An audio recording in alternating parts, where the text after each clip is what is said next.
would appreciate if people turned on their cameras so we're actually really talking to each other and I'm not just talking to a bunch of names. So, um, Paola reached out to me to ask if I would be available to speak tonight. So it is my, and I guess, understanding that this is a Q&A for you guys wanting to pick my brain and kind of learn ins and outs of physical therapy or advice on. I see a couple faces that I recognize from student observers. So I am here to answer any of your questions about physical therapy, about The camera. process, whatever you guys would like to know.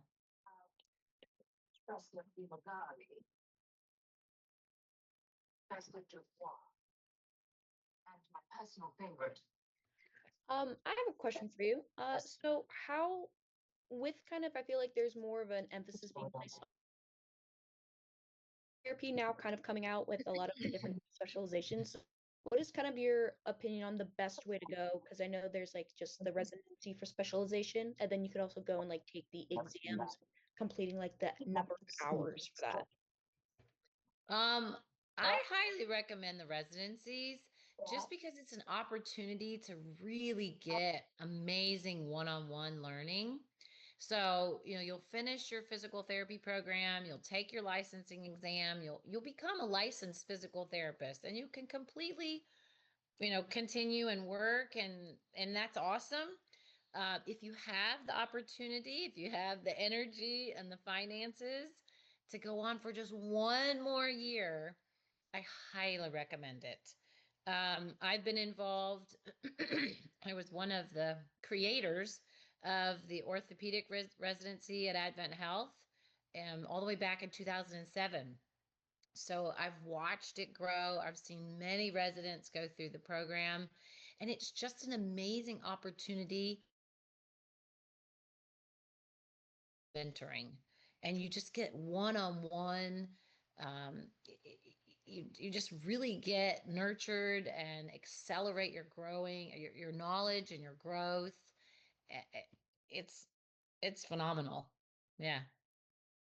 But it's not for everyone, so it's okay. It's totally okay. If you're like, oh my God, I am done with PT school. I just want to work. I just want to make money. And you'll still make money as a resident, but it's a little bit less because you have to kind of offset the time that it takes for the mentors. Um, so it's probably a little bit of lower salary, but yeah, if it sparks any interest at all, I highly recommend it.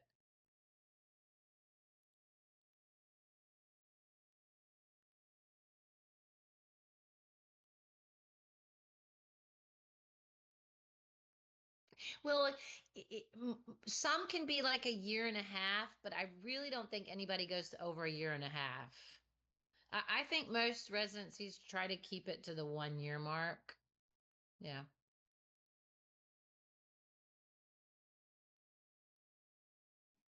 Why did you choose sports out of all of the specialties you could have done? Well, I grew up a competitive swimmer and I went to college on a full swimming scholarship and actually had, so it was kind of a big, like, oh my gosh, this is it. You're not a competitive swimmer anymore. And so I really felt compelled to help that not happen to other people. And not to get like too sad, like all through high school and college, my mom was battling cancer. And so being in a hospital was really rough for me. I just, I just, I was not thriving when I did like my internships in the hospital setting. So I just knew that wasn't in my spirit. And just being an athlete my whole, I just want to keep working with athletes.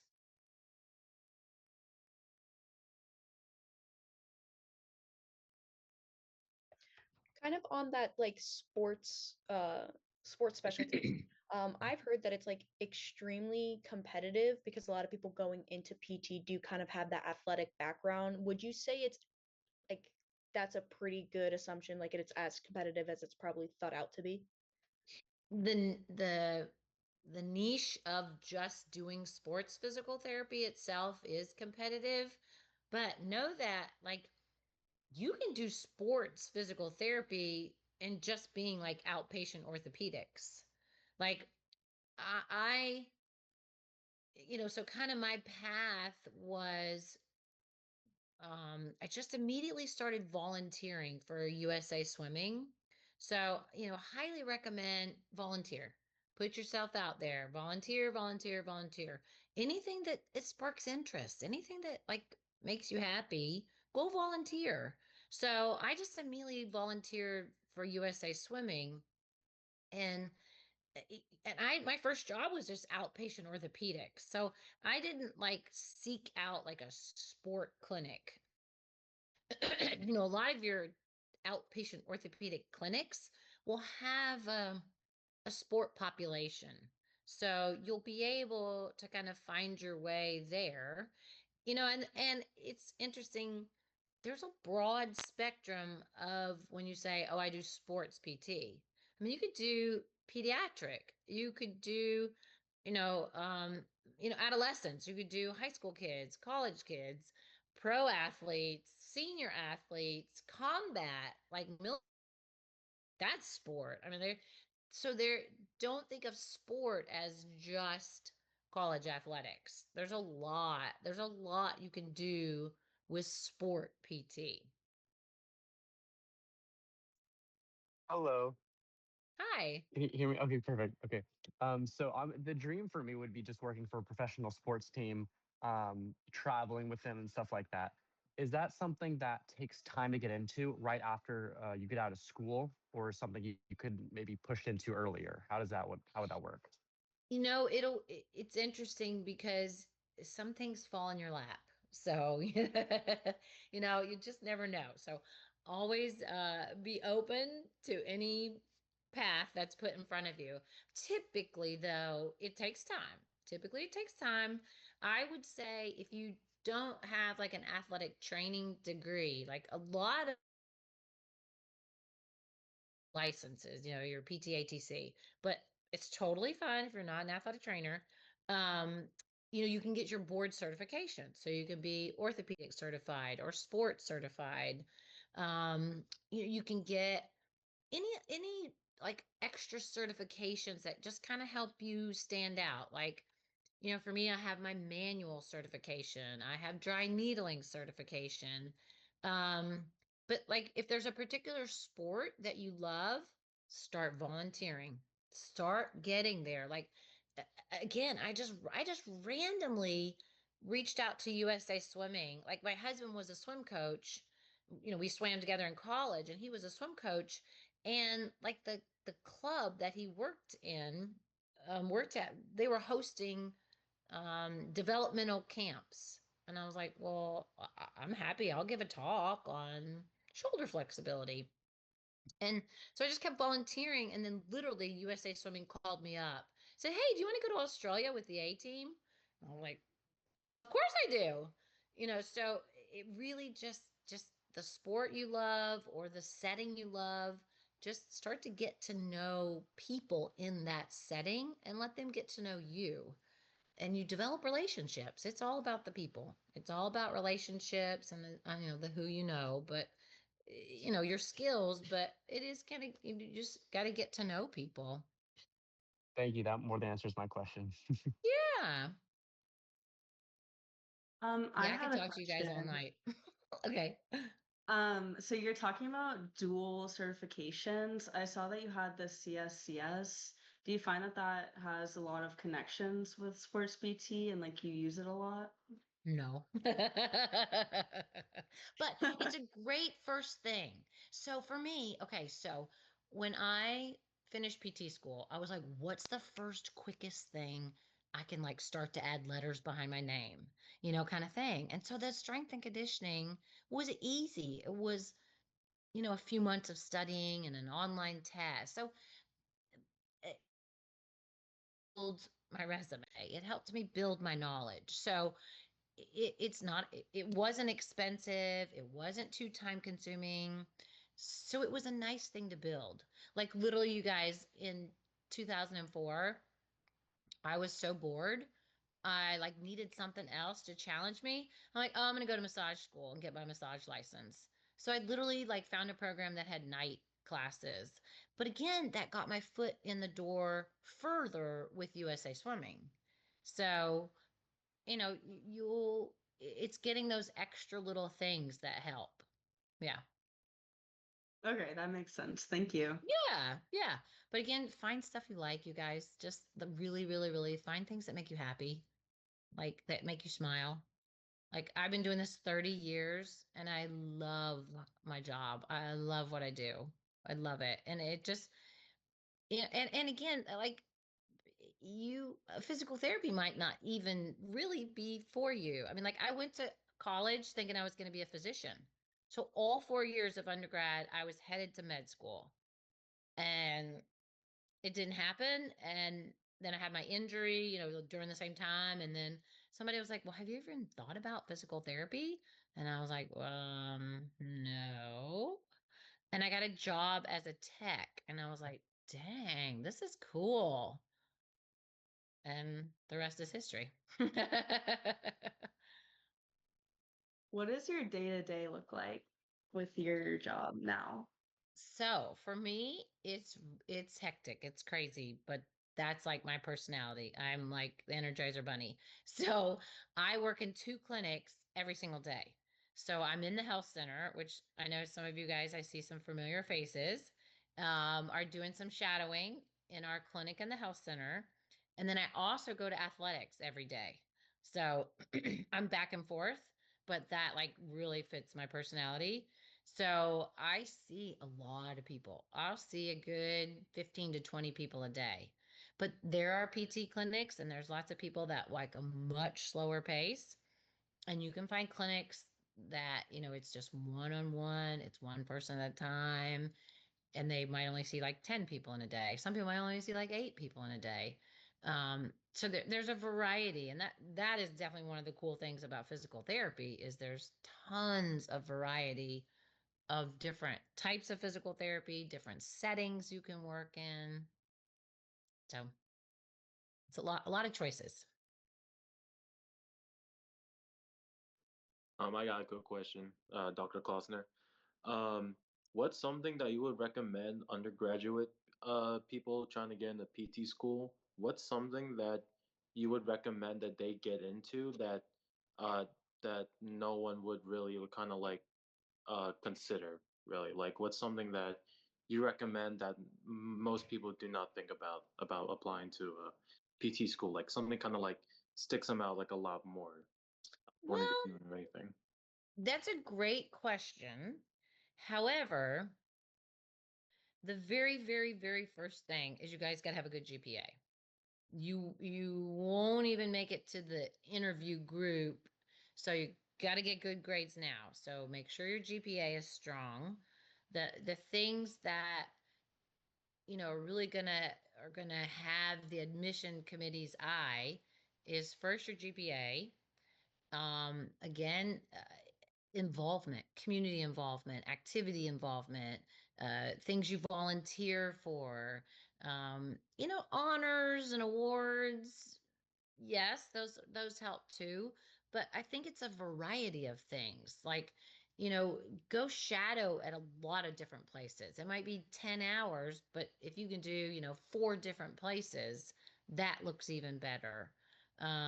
It's just like be active, be engaged, be on in clubs, be in committees, volunteer for things. Like that's a big help.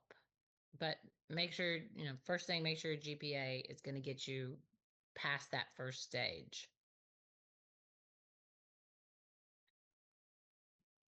I had a quick question, Dr. Klausner. Yeah, What hi, do you Faith. think? Hi, what do you think is like a good GPA or a good like competitive one in your Ooh. perspective? Oh, good question. So I'm not a member of the admissions committee, but yet I do, I'm part of the interview committee. So I do carry out some of the interviews at UCF. And I would say of all the people that I've interviewed, I've at least a 3.7. So I don't know. Is that good? Is that like freak you guys out? Is that hard? Yes, no. 3.7 is okay. Yeah. I mean, and of course Hello. higher, but I've said I don't know if I've seen lower than maybe a 3.6. I don't want to scare anybody, but I just had a quick question. How important do you think like the GRE scores are? oh, good question. And actually, to be honest, I don't know. So anybody that's interested at UCF, Samantha Mundell is our contact person at UCF. She will definitely be able to answer the GRE piece of it. Um, and if any of you guys like know of any of the people that are in the program right now, or if you know of anybody that's in PT school, ask them, you know, yeah. Because I'm not sure. Because I thought even some programs don't even look at GRE scores anymore. I don't know. You guys might know that better than me. Because I know after COVID, that screwed up so many things with observation hours and taking the GRE that I think some programs, you know, uh, change their policies. Yeah. And, I recommend you guys, the other thing, thinking about admissions is it makes me sad when programs don't have interviews. I know you guys might be like, yay, cool. I don't have to have the stress of an interview. But yet you guys are going to be interviewing the school just as much as they're interviewing you. So you got to make sure, hopefully you have the opportunity to go, get interviewed at more than one school, but you got to make sure it works for you too, because it's a grind for 3 years. And the programs don't want you, to be miserable and to fail. Like I love that UCF does interviews because the interviewees, they're really interviewing us to see if it's a fit. So, kind of be in tune with that when you're getting the yeses, getting interview opportunities. I had another quick question, just like about what you just said. What type of questions should we be asking like the interviewers? Oh, that's a good question. Okay, so a lot of the interviewees ask us about community involvement. What does the program do to give back to their community and all the different kind of community activities? A lot of people ask about research opportunities. So a lot of people really enjoy research. So they'll ask us as faculty about different research opportunities. Um, a lot of people ask about camaraderie with the cohorts, like the classes themselves. What, do they socialize? How much they get along.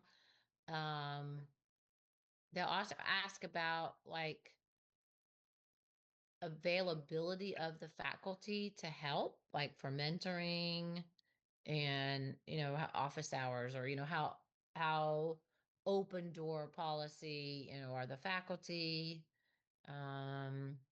What else did I ask about? Nothing else I could think of off the top of my head, but a lot of people ask kind of like about research, community involvement, how well like the classes get along and interact with each other, and yeah. Thank you. Yeah.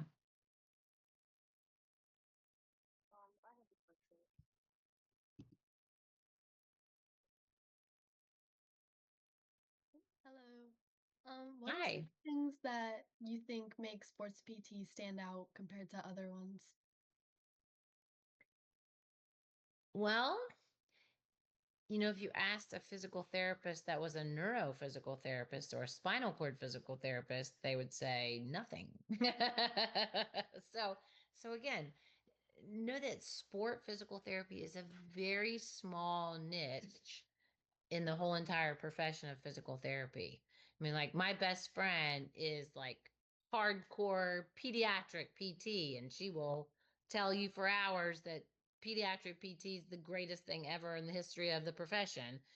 So you're going to find people in all the disciplines that are going to be like so happy and excited and thinking theirs is the best. um you can do very specific, like work with spinal cord patients, you could work with amputees, you can work with infants, you can work with elderly. Like, there's so many different things that a physical therapist can do. For me as a sport, and even I consider myself just an orthopedic physical therapist. It's the interaction, just interaction with people. And again, like for me, I like more kind of the healthier population that happens to have an injury. Like, again, that just fits my personality. Um, but there are some PTs that want to do like intensive care unit, or people that have just had a spinal cord injury, or just different levels of severity. But I just kind of like the higher, faster pace, you know, athletics. I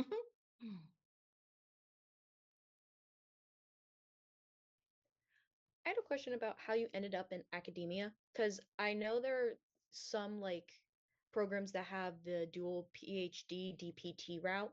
So, and that's something I've kind of been interested in, what being a practicing like physical therapist as well as maybe like dipping into more of an educational aspect as well. So, how did you find yourself here? Great question. It was a long journey, but ever since, like 1 year after PT school, I knew I wanted to be what's called a clinical instructor.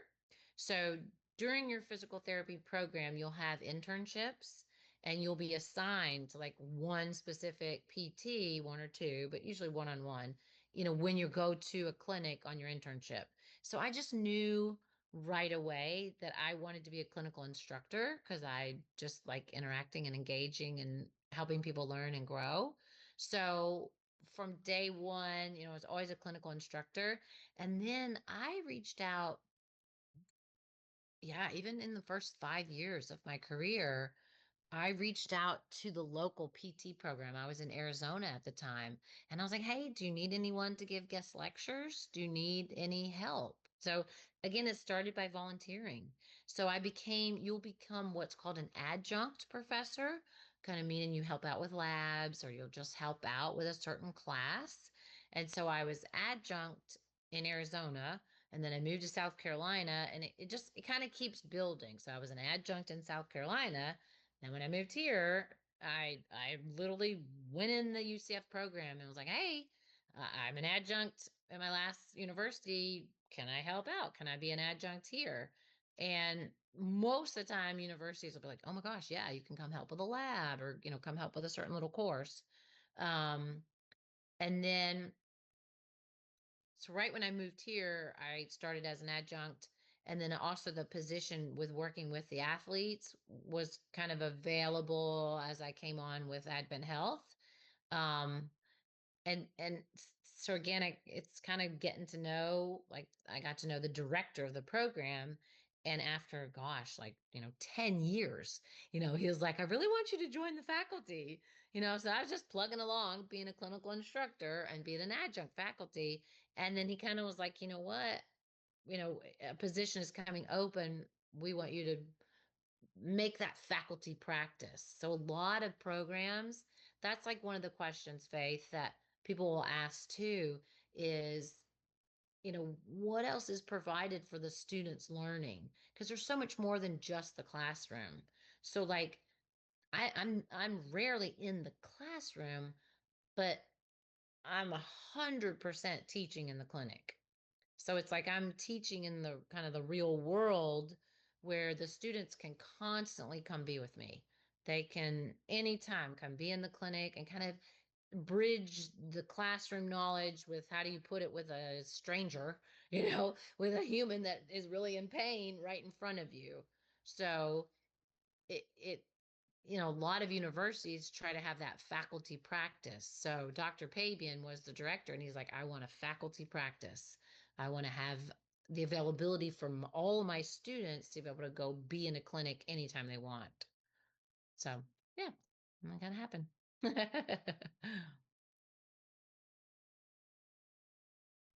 When you're interviewing for obviously UCF DPT, what are some qualities of applicants that stick out to you? Oh, I'd love this is a good question. I want people to like make eye contact, give a good handshake, speak clearly, like show me their personality, like be engaged. Tell me a story. We're going to ask you guys random bizarre questions. We're going to ask you all kinds of questions, but like be yourself, but like let us get to know who you are. Like try not to be too shy, try not to be too quiet, but don't overtake the room. So, don't be rude, but like just let yourself shine. Just be you and share your path, share your experiences, talk about like the things that have gotten you to that point. Cause like you'll all write an essay about like, oh, why do I want to be a PT? So for me, I read every essay. And so I try to ask a question about that because that'll help put you at ease. So we're not trying to scare you guys. We're not trying to be mean to you guys. We're truly trying to get to know your personality. And so, I'm always going to be like, hey, tell me a little bit more about what you wrote, in your essay. And I'll try to have like a real question to it. Um, but just try your best to let us get to know who you really are.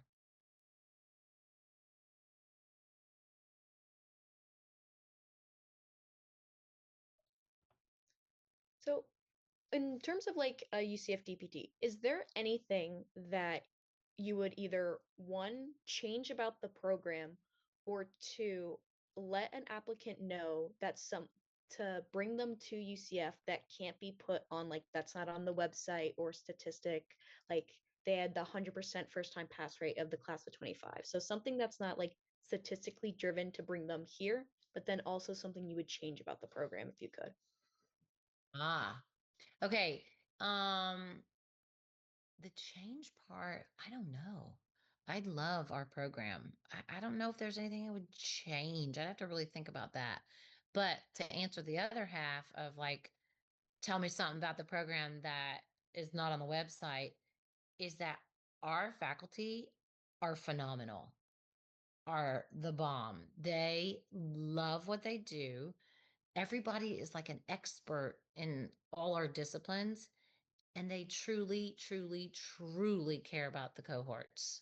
They, we, like, we we love being the UCF DPT faculty. Like, I don't ever see anybody unhappy at faculty meetings. There's issues and there's things people talk about, whatever, but we love our students. Our students are so nurtured. Like, again, we work very hard on the interview to really find the fit, the best group of 38 people. And boy, do we take you guys under our wing. And we want you to succeed. We want you to be just your best. So I just think our program is just such a great program. Yeah. And hopefully there's lots of other great programs out there, but I really love our faculty. Did everybody go to open house? Yes, no, yes. Did you guys get to see it? Yeah. And if you're like, I don't know what if ever you guys are all different years, definitely go to the open house when it is. I think they have it like every September or so. Um, because you get to hear from faculty, you get to take a tour, you get to see the classrooms, you get to see. I don't think they brought people to the clinic, but hopefully you guys, everybody on this call knows that there's a clinic on campus. Yeah. Now everybody, you guys can all come volunteer, get your observation hours. Yeah. Is there anything about your path to becoming a PT that you would change at all if you could do it again? I used to say that I wish I would have gotten my athletic training license as well, just because I'm in the sport setting. But now I'm kind of glad I didn't, because then I would have a horrible time setting boundaries. Because then I would work 2 jobs. I would work 80 hours a week. So, um, anything else? Not really. I know you're saying like, would there be anything if I could go back and change? Yeah, I don't know. I don't think so. Because I've loved every setting that I've worked in. Yeah.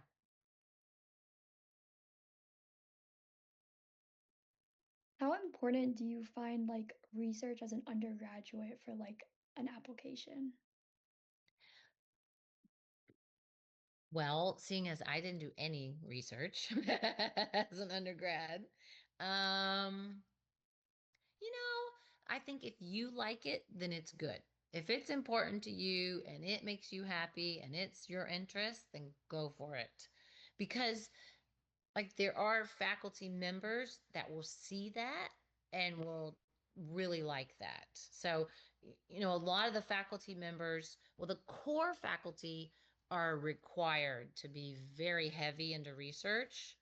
And then clinical faculty, we don't have to be. We just kind of help with research. But again, if you love it and you like it, go for it, because it'll build your resume with the things you like, you know? And of course, a faculty member will pick up on that. Yeah. But don't kill yourself over it if you hate it. Yeah.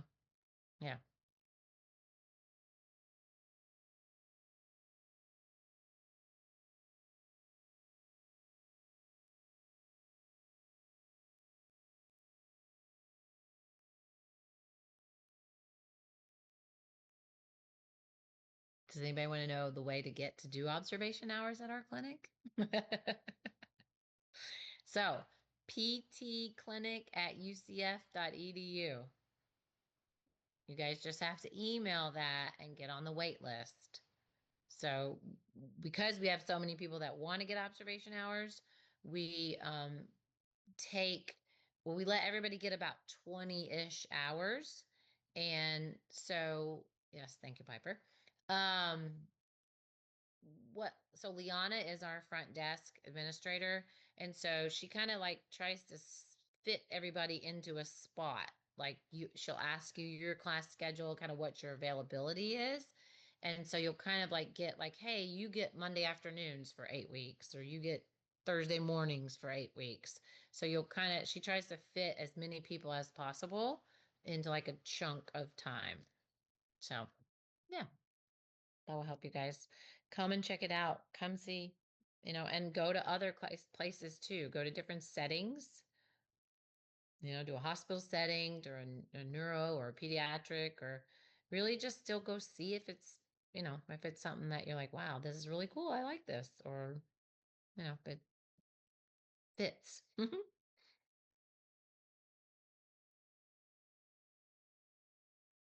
I got another question, Dr. Klausner. So I'm trying to get shadowing hours in the neuro setting, and I've come to realize that neuro is actually very rare to get. I've tried to look to a lot of places where I can get neuro shadowing, but I kind of came up short. Is there anything that you recommend? Is there anywhere you recommend that I look, or even like search up, or maybe like key people to even get in contact with to maybe help me with that? Did you reach out? Have you reached out to Advent Health? I have, but they kind of ghosted me a little bit. Oh man. Um, so like the larger, Advent Health and Orlando Health are going to be, big ways to have a lot of different clinics to try to get observation hours. But like you might even have to kind of like walk in the door and go in person. Like there's a huge neuro PT Advent Health clinic at the east Hospital on Underhill. That's probably one of the closest ones to campus. So I don't know if like going in and maybe in person, saying, "Hey, I've not heard back, from email, and I just really need to sign up to be a student observer." Um, CORE is like another kind of neuro clinic that's I think in Altamont that I've heard people say they've gotten observation hours there before or kind of volunteering. Um, and some places might, as opposed to saying a student observer, some places might have it more like you are like doing volunteer work or something like that. Um, yeah, but I would say I think the biggest like neuro it's going to be Advent Health, Orlando Health. But yeah, I would say just keep kind of searching for other clinics that you may not, have found yet. Yeah, I don't know of like a contact person specifically. I'll look into that. Thank you. Yeah.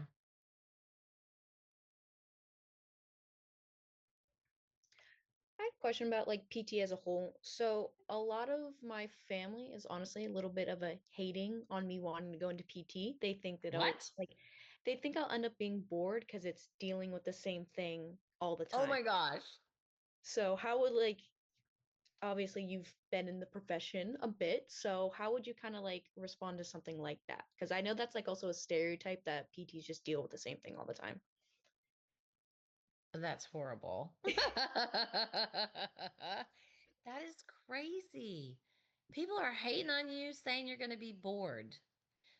Okay, hello. Working with humans, is working with humans boring? I mean, every single one of you on this screen is different. Every single one of you has a different background, has different story, has different life. Like I interact with like different people all day long. Like even you might come in, say you come in twice a week. You might come in happy one day and you might come in pissed off one day. I mean, like people are people. People are different. Like, yes, I do similar injuries and okay, yeah, I do like, you know, 50 knees in a month, but it's the human, it's the person, it's the you're 1 out of 10 on the pain scale one day, but you're 9 out of 10 on the pain scale another day. Or, eh, you have something awesome in your life story to share. Like, it's the human interaction that keeps it fun, that keeps it different. Um, I know that's so sad to hear that it is so not boring at all. Like, again, if you like interacting with people, you're not going to be bored. Okay, Faith, Jasmine, Wilson, Paola. Does it seem like I'm bored? No.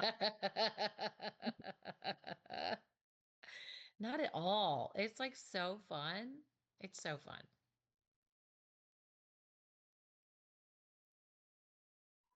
I have a question. Whenever you said that you would volunteer with swimming, what exactly would you do? Well, so I was at the Phoenix Swim Club and it was this gorgeous, amazing facility. And so they would have weekend developmental camps. So they were flying in like high school level swimmers from all over the country to just do these camps. And so I literally was like, okay, I'm going to give a flexibility talk. I literally was like demonstrating how to stretch. Or I gave a rotator cuff. And so I was showing like 5 different rotator cuff exercises. So it seemed pretty basic, but when another person has no idea what that is, it's a lot, So I literally was just demonstrating things I learned in school. Yeah. Yeah. All right, You know cool, what? thank you. I'm sorry. I was just saying thank you. You can continue. Oh, yeah, yeah. But I was trying to think if there's anything like in particular, like when you say you like start to volunteer, it might be like I know when people like volunteer with like Disney things, you're getting ice bags. I mean, you're wrapping ace bandages. Like you may be doing something super, super basic, but you're doing it. And you're there and people are getting to know you and you're getting to know people. So, yeah.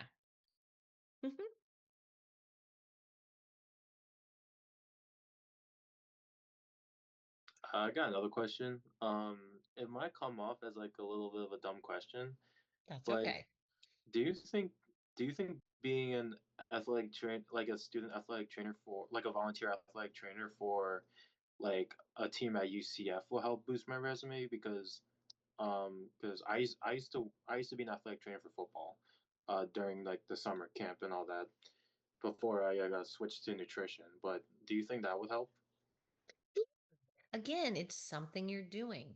So it shows you're active, it shows you're engaging, it shows you're putting forth effort, you know? So uh, if you're sitting in front of me as an interviewee and I see student athletic trainer, I'm going to know like you're trying, like you're interested in working with athletes. So like yes, volunteer. You could do in the weight room, you could do strength and conditioning, you could do nutrition, you could do in the kinesiology lab.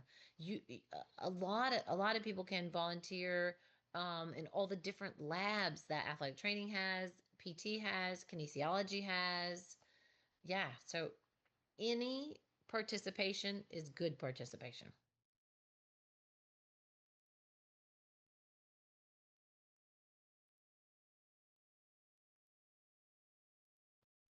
So it doesn't have to be like PT exclusive. It can be like basically anything, is what you're saying? Um, it doesn't have to be PT exclusive. I think it needs to be interacting with humans and doing something in the healthcare arena. Like, I don't think it would be like a math tutor. I don't, you know what I'm saying? Like, but still, Uh, that's being involved. So that shows you're like active and interacting with humans. So, I mean, that's, not the worst thing. But yeah, I mean, I would say something related to some avenue of healthcare.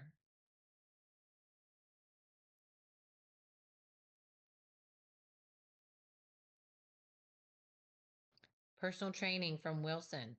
Again, it is absolutely if it's of interest to you. If that's something that freaks you out and terrifies you, then don't do it. But Wilson asked, I don't know if you guys all saw it, is personal training something? To me, that's great. It shows your interest in the human body. It shows your interest in working with other humans. So, sure, I think that's a great thing. But don't call yourself a PT. I don't like when personal trainers say, I'm a PT. No, no, you're not.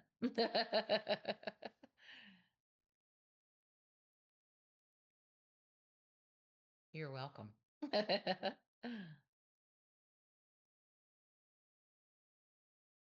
didn't see the other page. I didn't see other faces. Hello again. When you were Hi. responding to Aiden, you mentioned something about like seeing the experience that he said he had. How much do you know during the interview about the person? Like I know you're blinded to grades like GPA, but do you know anything? Okay, so before I even like sit in front of you in the interview, ahead of time, we get your GPA, we get your letters of recommendation, and what else do I see? I see your essay. So those are the big things that I look at. You know what? I don't really look at GPA. You've gotten to an interview. So like that's not important to me. Like I don't care about that. What the two things I will read people's letters of recommendation, but yet that too, like everybody's gonna have good letters of recommendation. I mean, you're not gonna who gets to an interview with a bad letter of recommendation, you know? So for me, I see like where you went to undergrad or like where you're from, but I read everybody's essay. So again, I might ask you like, hey, tell me about St. Augustine. Tell me what you like. Like I'm going to ask you things that are going to help try to make you comfortable and help kind of let you open up and let you talk about things. So that's why I love to read everybody's essays because that's where I can find a comfort question for you. Yeah. And again, we're going to throw weird questions at you. Tell us a conflict situation and, tell us when you didn't get along with somebody and how you dealt with it. Those are kind of standard interview questions. But yeah, it's kind of like the essay and kind of just trying to get to know who you are better. Thank you. Sure.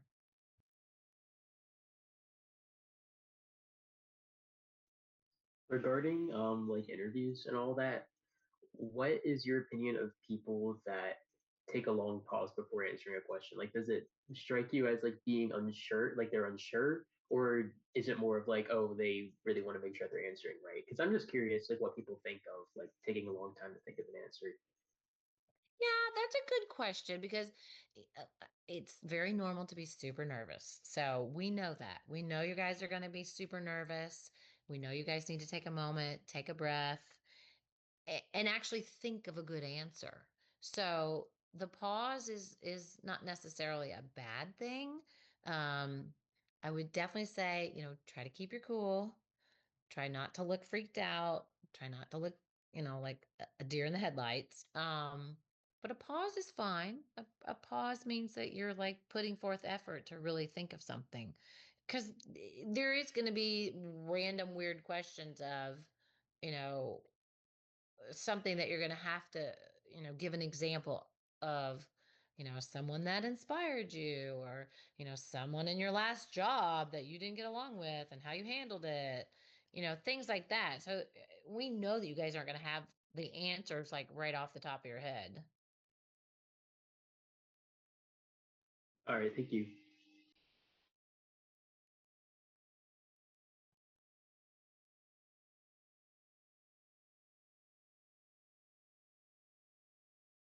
All right, let's see. If the letters of recommendation are all from faculty at UCF, could that hinder how they view? Let me see the rest of your question. Where's the rest of your question, Wilson? Could that hinder how they view the recommendation from UCF interviews? No, let's see. What do you kind of mean by that? If the letters of recommendation are all from faculty, well, a lot of times that's all the only access you guys really have to get the letters of recommendation. Yeah, so no, not necessarily. I think it's okay. Because what's the requirement for you guys? It must be one from a professor? No? Is there like a set?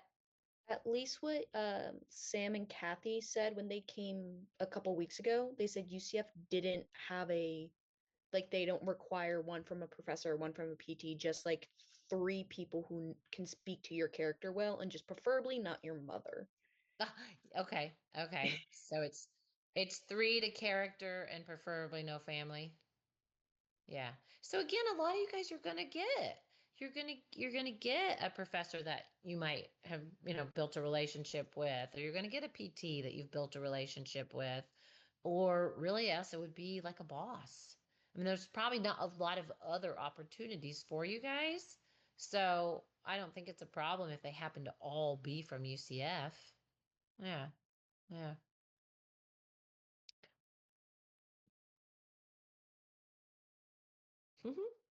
You're welcome, Wilson. I got another question. So besides like interacting with patients and all that, what besides like the patients, like interacting with patients, what would you say is like your favorite part of being in the world of physical therapy? Oh, the human body. Like understanding the human body. The human body is fascinating.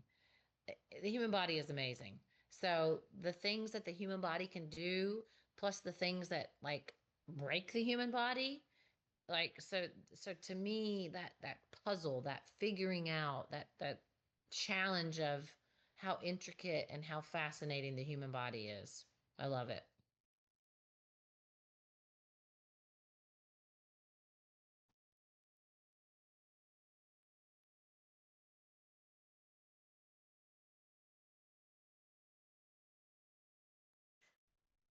Do you find like the rank of a school to matter for like when you're applying for actual like jobs as a physical therapist? Oh, like once you've already like graduated and finished Yeah. school? hmm You're asking, does the employer look at the rank of the school you went to? Yeah, like does like the prestigious or like I guess like this like society like have like a standard of Hmm. like what schools are considered like oh good schools. Like do employers like care about that or do they just care about the certification that you get after? I personally don't care about what school you went to. I care about you. I care about you as a human. I care about your head, your heart, your work ethic, your humility. Like, I care about if I want to be working next to you all day long. I could care less if you went to Harvard or if you went to, you know, whoever, wherever. Yeah. I don't think so. And I don't think that should be held to criteria, kind of thing. Like that would be a bias if it, if like, oh, I'm only going to hire people that went to UCF, kind of thing. Like I want to know about you, the person. Okay, thank you. Yes.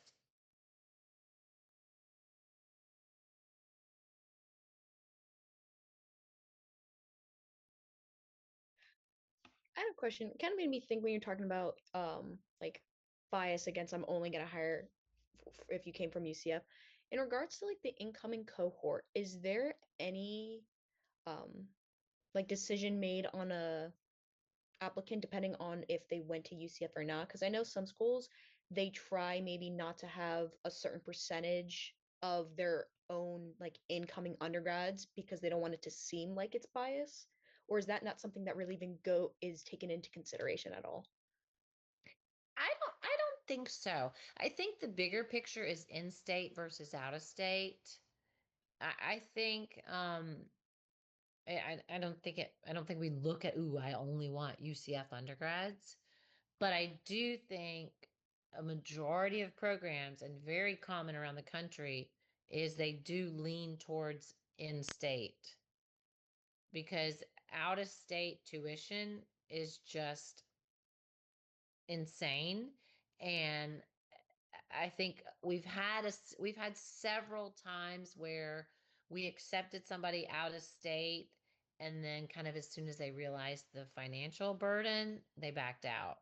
And so then you have to get into the tiers and the waiting list and the all the different levels of people that so I mean it happens. We do have people that, come from out of state, but I think most programs around the country, the really the kind of the popular thing is that they take in-state. Yeah.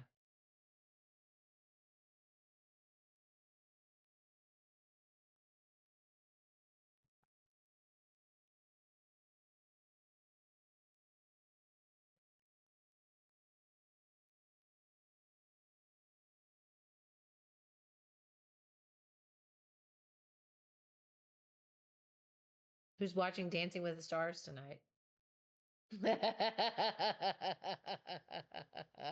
We got 4 minutes, people. Okay, so if that's the case, who are you voting for? Oh, I like Robert Irwin. And then yes, I love Robert. And I love Whitney of, The Secret Lives of Mormon Wives, which my daughter says no because she was a professional dancer. But yeah. And I really liked Jordan last week. She stepped it up. She did a lot better. Yeah.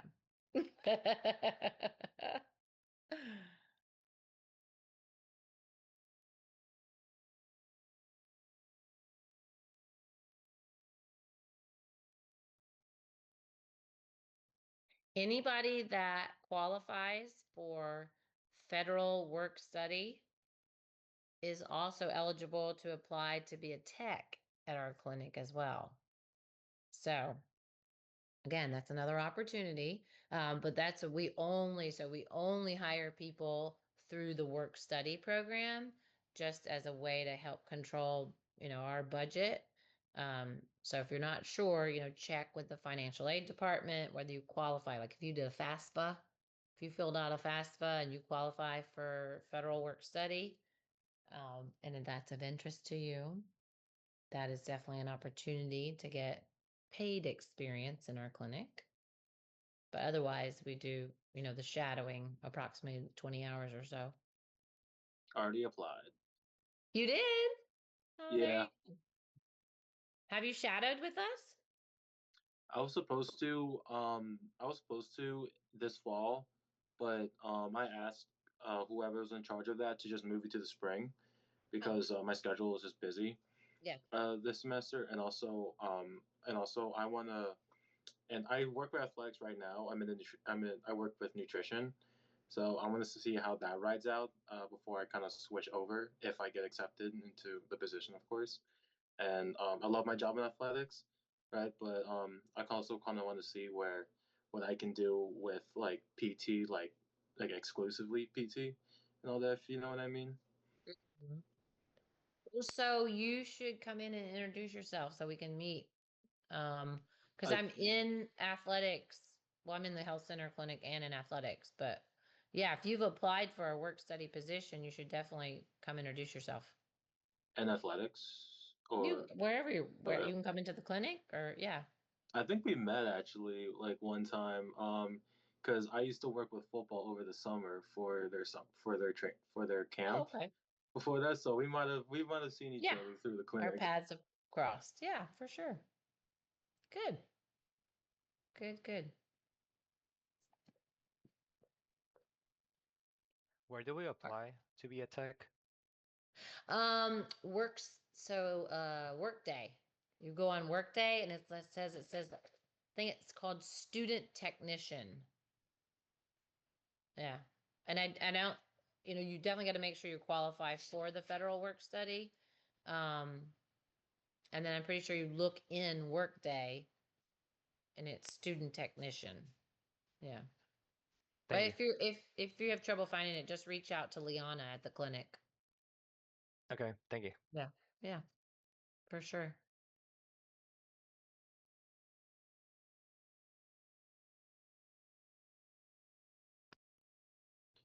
I got one more question. I promise. What's the difference between a PT Tech and a PT Aide, and which one would you like recommend for undergrad people? That's the same. A tech and an aide is the exact same thing. It's Oh, just, really? Wow. yeah. People just use the term interchangeably. Yeah.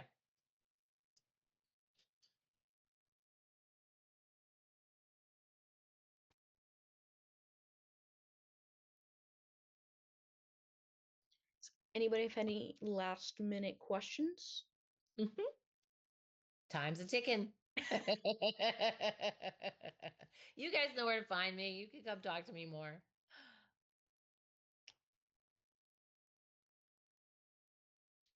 Okay. Slowly start to end this in case I cut anybody off. So if that's You're very welcome. it, would you mind if we shared your email with the club if anyone has any questions? Sure, that's fine. All right. Yeah, I'm here to help you guys find your path. All right, so if that's it, I guess we'll wrap this up. Everyone say thank you to Dr. Klausner for taking time out of her day, answering all these questions. Um, be on the lookout for any of the new updates, any events coming up.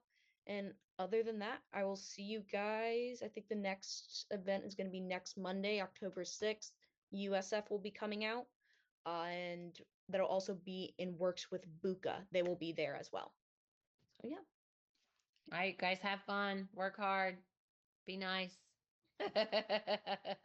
Thank you. Bye. You're welcome.